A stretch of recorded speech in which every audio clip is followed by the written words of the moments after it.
দুনিয়াতে সুখ শান্তি পাওয়ার বড় একটা মাধ্যম হচ্ছে স্ত্রী।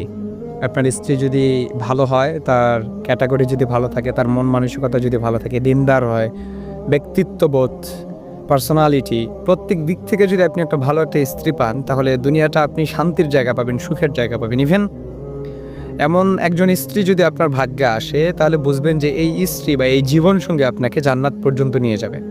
ঠিক আছে? কিভাবে জান্নাত পর্যন্ত নিয়ে যাবে? যে আপনি নামাজের সময় সে আপনাকে হেল্প করবে, প্রত্যেক সওয়াবের কাজের ক্ষেত্রে আপনাকে হেল্প করবে।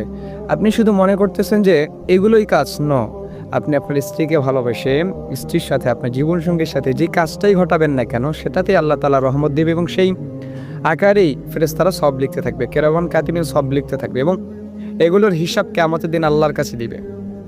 আল্লাহ তাআলা এই সওয়াবগুলো সহ আপনার আমলনামায় ঢুকিয়ে দিয়ে হিসাব করবেন সেদিন। আর এভাবে আপনি আপনার স্ত্রীর সাথে, আপনার জীবনসঙ্গীর সাথে আপনি জান্নাত পেতে পারেন।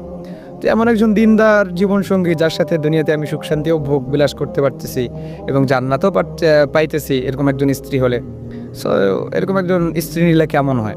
এজন্য যুবকেরা বিয়ে করার সময় এই দিকটা অন্তত ভালোভাবে খেয়াল করে বিবেচনা করবেন এবং জীবনসঙ্গী এরকমভাবে খুঁজতে থাকেন।